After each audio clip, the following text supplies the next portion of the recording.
کہ سرکار نے فرمایا کہ تم میں سے کوئی اس وقت تک مومن ہی نہیں ہو سکتا جب تک اپنی ہر چیز سے بڑھ کر مجھ سے پیار نہ کرے۔ اللہ سے بھی محبت کرنی ہے اور اللہ کے رسول سے بھی محبت کرنی ہے۔ محبت اسلام جو ہے یہ محبت کا دین ہے۔ محبت جو ہوتی ہے یہ پورے عالم کو فتح کر دیتی ہے۔ محبت فاتح عالم ہوتی ہے۔ نفرت سے آپ کوئی کامیابی حاصل نہیں کر سکتے۔ محبت ایک ایسی چیز کا نام ہے جو آپ کو دنیا اور آخرت کی تمام کامیابیاں دے دیتی ہے۔ مومن جو ہوتا ہے نا، مومن، اس کا خمیر ہی محبت سے بنایا گیا ہے۔ مشکات میں حدیث ہے، نبی پاک علیہ السلام نے فرمایا قال المؤمن معلف، فرمایا یہ جو مومن ہوتا ہے نا یہ محبت والا ہوتا ہے۔ اور حضور فرمانے لگے اس بندے میں کوئی خیر ہی نہیں، اس میں کوئی بھلائی ہی نہیں جو نہ محبت کرے اور نہ اس سے محبت کی جائے۔ مومن محبت والا ہوتا ہے، الفت والا ہوتا ہے، پیار والا ہوتا ہے، پریم والا ہوتا ہے۔ وہ بندے میں بھلائی نہیں جو نہ پیار کرے اور نہ کوئی اس سے پیار کیا جائے۔ محبت کا فروغ حسن ہے دین کا۔ آپ دیکھیں نا، نبی پاک صلی اللہ علیہ وسلم نے صحابہ کے بارے میں فرمایا کہ میرے صحابہ سے اس لیے محبت کرو کہ یہ میرے صحابہ ہیں۔ اہل بیت نبوت کا معاملہ آیا تو نبی پاک صلی اللہ تعالی علیہ وسلم نے اپنے اہل بیت نبوت کو چادر کے نیچے چھپا کے اور پھر ہاتھ اٹھا کے کہا، اے اللہ یہ میرے اہل بیت ہیں، میں ان سے محبت کرتا ہوں، تو بھی ان سے محبت فرمانا۔ آپ ذرا غور کریں کہ یہ محبت کہاں کہاں پہنچتی ہے، اللہ سے، اللہ کے رسول سے، حضور کے صحابہ سے، بات اہل بیت تک آئی تو کہا، اے اللہ میں ان سے محبت کرتا ہوں، تو بھی ان سے محبت فرما، اور میرے مالک جو جو ان سے محبت کرے تو ان سب سے بھی محبت فرما۔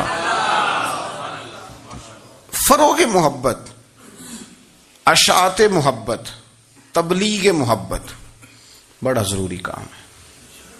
لیکن نا، ایک تو یہ تھی کہ دین کے معاملے میں محبتیں جو شرعی محبتیں کہلاتی ہیں، اور ایک ہیں ہماری طبعی محبتیں۔ حضور صلی اللہ علیہ وسلم نے ہمیں حکم دیا ہے، فرمایا اپنی بیوی سے بغض نہ رکھنا۔ اس کا معنی یہ ہوا کہ کچھ لوگ ایسے ہیں جو بیوی کا بغض بھی پال لیتے ہیں۔ مقابلہ ہو رہا ہوتا ہے میاں بیوی کا، بحث ہو رہی ہوتی ہے، ایک دوسرے کے خلاف دلائل جمع ہو رہے ہوتے ہیں، ایک جنگ مچی ہوتی ہے۔ فرمایا اس سے بغض نہ رکھنا۔ کوئی عادت نہ پسند ہو تو وہ عادت دیکھ لینا جو تمہیں پسند ہے، عداوت نہ پیدا کرنا۔ ہاں، دین اظہار بیزاری کا حکم دیتا ہے، پر ان کے ساتھ جو رب رسول کے دشمن ہیں۔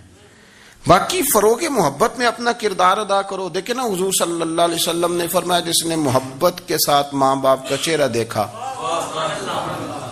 اللہ اسے کامل حج کا ثواب عطا کرے گا۔ لیکن حدیث میں جو حضور نے شرط لگائی، اس شرط کا خیال رکھنا ہے۔ کس طرح چہرہ دیکھنا ہے؟ فرمایا ماں باپ کا چہرہ دیکھو۔ کس طرح؟ اچھا، یہ حدیث بتاتی ہے کہ کچھ لوگ ایسے ہیں جو چہرہ دیکھتے ہیں پر محبت سے نہیں دیکھتے۔ ابا جی کی کچھ باتیں کڑوی بھی لگتی ہیں نا، تو کئی دفعہ کچھ بچے چہرہ دیکھتے ہیں پر محبت سے نہیں دیکھتے، تو حضور نے فرمایا تو محبت سے چہرہ دیکھ، تیرے رسول کا وعدہ ہے رب مقبول حج کا ثواب دے گا۔ صحابی عرض کرنے لگے، یا رسول اللہ صلی اللہ علیہ وسلم اگر میں 2 دفعہ دیکھوں؟ تو حضور نے فرمایا 2 حج کا ثواب۔ اس نے کہا حضور میں دن میں 3 دفعہ دیکھوں؟ تو فرمایا 3 حج کا ثواب۔ اس نے چوتھی بار کی بات کی تو حضرت ابو ہریرہ فرماتے ہیں حضور نے فرمایا تو جو پوچھتا رہے گا اور میں بتاتا رہوں گا تو بات ختم نہ کریں۔ حضور حکم کریں، فرمایا تو 100 دفعہ دیکھ، اللہ 100 حج کا ثواب عطا کرے۔ بات کو ختم کرتے ہیں۔ تو جتنی دفعہ دیکھ اللہ تجھے اتنے حج کا۔ شرط یہ ہے کہ ذرا پیار سے دیکھ، ذرا محبت سے دیکھ۔ نفسیات کا ڈاکٹر بوڑھوں کو نیند کی دوائی کیوں دیتا ہے؟ وہ اس لیے دیتا ہے کہ ان کے بچے انہیں وقت نہیں دیتے۔ بچے کو بہلایا جا سکتا ہے، بوڑھے کو بہلایا نہیں جا سکتا۔ اس لیے کہ جو بوڑھا ہوتا ہے نا، اس کے پیچھے پوری ایک داستان زندگی ہوتی ہے۔ تاریخ ہوتی ہے، وہ کبھی کسی چیز کا مالک رہا ہے، سربراہ رہا ہے۔ اولڈ ہاؤس پاکستان میں تیزی سے اس لیے بن رہے ہیں کہ بچوں کی جو خاص الفت تھی نا ماں باپ سے، وہ رہی نہیں۔ ورنہ اگر ایک والد 6 بچوں کا خیال رکھ سکتا تھا تو 6 بچے مل کے ایک باپ کو بھی تو سنبھال سکتے تھے نا، ماں کا بھی خیال کر سکتے تھے نا۔ محبت کا فروغ جب ہو، آپ ماں باپ کو ٹائم دیں، ان کے پاس بیٹھیں، ان کے ساتھ تھوڑا وقت بتائیں، سارے معاملات ٹھیک ہو جائیں گے۔ ہمارے معاشرے میں نا تیزی سے نفرت کا فروغ ہوا ہے، نفرت کا فروغ۔ پتہ اسلام نے غیبت سے کیوں منع کیا ہے؟ غیبت کا معنی یہ نہیں ہے کہ کسی بندے میں کوئی عیب نہیں پایا جاتا تھا تو آپ نے وہ بیان کر دیا، یہ غیبت نہیں، یہ تو بہتان ہے۔ کسی میں کوئی عیب نہ پایا جائے تو وہ بیان کرنا وہ غیبت نہیں، وہ تو بہتان ہے۔ غیبت کی تفصیل یہ ہے، تشریح یہ ہے، غیبت کی تعریف یہ ہے کہ کسی میں کوئی عیب پایا جاتا تھا، آپ نے وہ اس کی غیر موجودگی میں ڈسکس کیا تو اس کا نام غیبت ہے۔ وہ عیب تھا، آپ سچ ہی بول رہے تھے، آپ ٹھیک کہہ رہے تھے، عیب واقعی تھا، پر اسلام اس کو پسند نہیں کرتا۔ اسلام کہتا ہے کہ اگر تو سمجھتا تھا یہ عیب ہے تو جا کے اس کی تبلیغ کر، اس کو بتا، اس کو کہہ میاں یہ غلطی چھوڑ دے، تو نے ڈسکس کیوں کیا؟ آپ کسی شخص کے پاس بیٹھیں اور کسی دوسرے آدمی کی تعریف کریں، آپ کہیں کہ بڑا اچھا ہے، بڑا بامروت ہے، مہمان نواز ہے، با اخلاق ہے، وعدے کو وفا کرنے والا ہے، دیانتدار ہے، سچ بولتا ہے، آپ تعریفیں کریں۔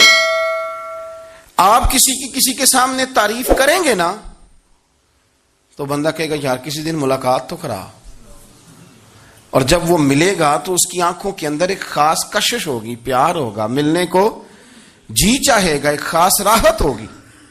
یہ کب ہوگا؟ جب آپ نے کسی کی تعریف کر دی۔ لیکن اگر آپ کسی کی غیبت کریں گے، کسی کے بارے میں کہیں گے بڑا غلط ہے جی، لوٹ لیتا ہے جی، چور ہے جی، فاسق ہے جی، تو بندہ اگر کبھی مل بھی گیا تو اس سے سلام لینے کو دل۔ ہم نے پتہ کیا کیا ہے؟ تیزی کے ساتھ فروغ پایا ہے ہمارے ہاں نفرت کا ماحول، تیزی کے ساتھ فروغ پایا ہے ہم نے نا، تیزی سے۔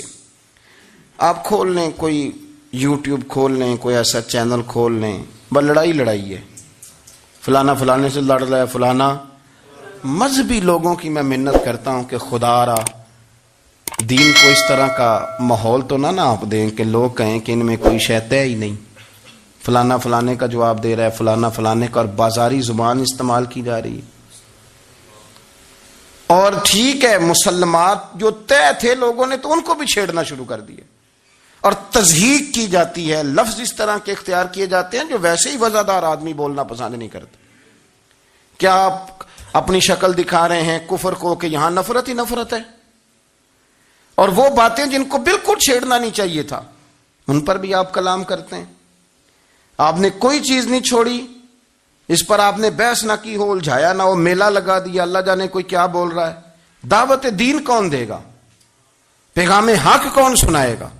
فلانا فلانے کا جواب دے رہا ہے، اور پھر وہ دوسرے کا جواب دے رہا ہے، تیسرا تیسرے پہ تبصرہ کر رہا ہے، چوتھا پانچویں پہ تبصرہ کر رہا ہے۔ یہ کب تک بات ایسے چلے؟ یہی حال سیاسی لوگوں کا ہے۔ میرے ملک کا جو نوجوان اب بڑا ہو رہا ہے نا، میں بڑی ذمہ داری سے بتا رہا ہوں، وہ جیسے ہی بڑا ہوتا ہے تو وہ سمجھتا ہے میں ڈاکوؤں کے ملک میں پیدا ہوا ہوں، وہ سمجھتا ہے یہ شاید چوروں کی دھرتی ہے، وہ سمجھتا ہے شاید یہاں سب دھوکے باز ہیں۔ ہم اس طرح سے نچوڑ کے لوگوں کے دلوں میں نفرت بھری ہے، نچوڑ کے کہ لوگ سمجھنے لگے ہیں اس ملک میں تو کوئی بندہ دیانتدار ہے ہی نہیں، کوئی بندہ اچھا ہے ہی نہیں، کوئی بندہ نیک ہے ہی نہیں۔ مذاق اڑاتے ایک صاحب میرے پاس آئے ہوئے تھے، کہنے لگے پیر صاحب 11 سال ہو گئے پولیس کی نوکری کرتا ہوں، 1 روپیہ رشوت نہیں لی۔ وہ چلا گیا، میں نے اسے تھپکی دی تو وہ نکلا ہے، تو ایک بندہ کہنے لگا سب انہیں جو ہوتے نہیں نہ سکتا۔ میں نے کہا یار تو منشی ہے اللہ کی رحمت کا، یہ میرے رسول اللہ کا دین ہے اور قیامت تک لوگ اس پر عمل کریں گے۔ اس نے 11 سال کہا، وہ 40 سال بھی کہتا تو میں ماننے کو تیار ہوں۔ کیوں کچی باتیں کرتے ہیں؟ آپ نے تو تباہی کر دی، کوئی بندہ ٹھیک نہیں بچا۔ ایسے میلہ لگا ہوا ہے، اس دھرتی کو آپ برا کہتے ہیں، اس کو چوروں کی اور ڈکیت کی اور فراڈ لوگوں کی آپ دھرتی کہتے ہیں۔ یہ وہ دھرتی ہے جس نے داتا گنج بخش علی حجویری جیسے لوگ رکھے ہوئے ہیں۔ یہ وہ دھرتی ہے جہاں بابا فرید جیسے لوگ بستے ہیں. کیا بات کرتے ہیں صاحب, یہ اتنے بزرگ ترین لوگ یہاں بستے ہیں اور آپ کیا بات کرتے ہیں. اور دیکھیں, میں بالکل ہی غیر سیاسی اور غیر جانبدار رہتا ہوں ملکی معاملات میں, لیکن جس شخص نے پاکستان کو ایٹمی قوت بنانے کے لیے, اب تو بڑی عمارت ہو گئی ہے, غربت میں جس بندے نے کام شروع کیا تھا کہ ایٹمی طاقت بن جائے, اس نے کوئی کام کیا کہ نہیں کیا؟ آپ کو پاورفل بنایا کہ نہیں بنایا؟ کبھی تبصرہ ہوتا ہے اس پر بھی؟ ہمیں لاکھ اختلاف صحیح, ہم بھی بات کرتے ہیں مخالفت میں, لیکن تباہی نہیں اتار دی ہم نے, توہین کر کر کے, نفرت پھیلا پھیلا کے. اس سے پہلے جو حکومت گئی شاید اس کا سب سے بڑا مخالف میں ہوں, لیکن ایسا نہیں ہے کہ انہوں نے کوئی کام بھی ایسا نہیں جو اچھا نہ کیا ہو. ایسا نہیں ہے. میں ملک بھر میں سفر کرتا رہتا ہوں, میں دیکھتا ہوں بہت ساری جگہیں ایسی ہیں, بہت سارے دیہات ایسے ہیں جس میں بڑے بڑے شاندار روڈ بنائے گئے, کام کیا گیا.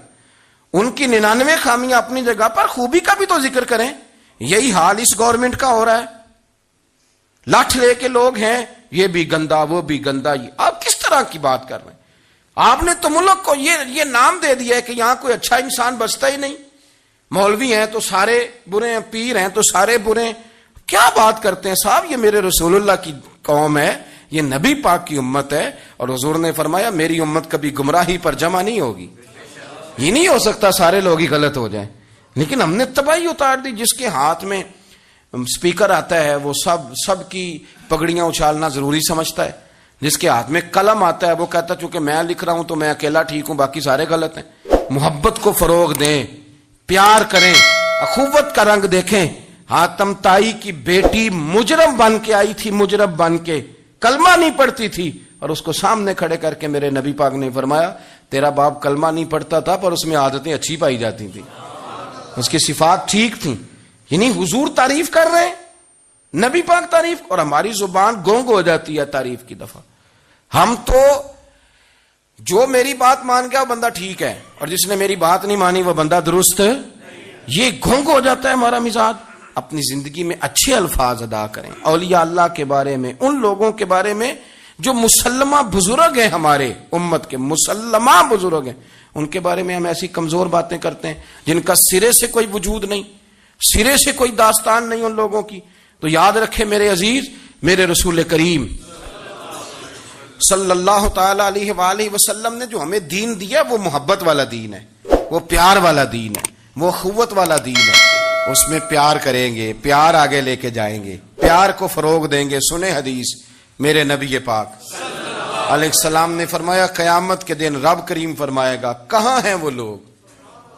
منادی اعلان کرے گا میدان محشر میں, کوئی آدمی اعلان کر وہ کہاں ہیں لوگ, اور تو کس کو ڈھونڈ رہا ہے؟ فرمایا مجھے رب نے بھیجا ہے کہ وہ بندے ڈھونڈ کے لاؤ جو دنیا میں میری رضا کے لیے ایک دوسرے سے محبت کیا کرتے ہیں.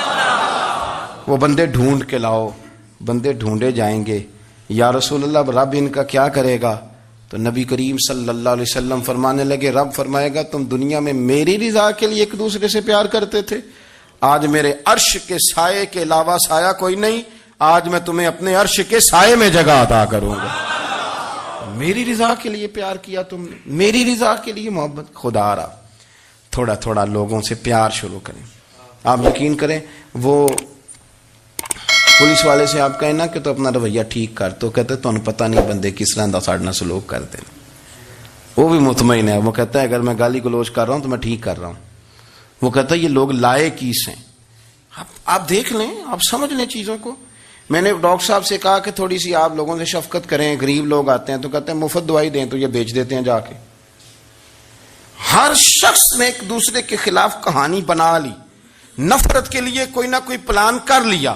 ہمیں باتیں مل گئیں, ہم نے داستان سرائی کر لی, ہم نے اپنے ذہن کو اکٹھا کر لیا. مجھے بتلاؤ نا یار, اگر رسول کریم صلی اللہ علیہ وسلم اور باقی انبیاء بھی قوموں کے بارے میں یہ سوچتے کہ یہ بڑے ظالم ہیں, یہ بڑے چور ہیں, یہ بڑے ڈکیت ہیں, یہ بڑے غاصب ہیں, یہ کافر ہیں, منافق ہیں, تو بھلا ہو سکتا تھا, لوگوں کا فائدہ ہو سکتا تھا. وہ لوگ بڑے بڑے سخت گیر تھے, پر محبوب نے فرمایا وہ جو کریں گے وہ ان کا انداز, اور ہم جو کریں گے وہ ہمارے رب نے ہمارے ذمے لگا کے بھیجا. اپنی زندگی میں تلاش کریں اور پیار کریں اور اچھے لفظوں سے لوگوں کو یاد کریں اور خوبصورت لہجہ اختیار کریں. اور ٹھنڈی اور اچھی باتیں کرنے کی کوشش کریں اللہ کی رضا کے لیے، اللہ کی رضا کے لیے، اللہ کے بندوں سے پیار۔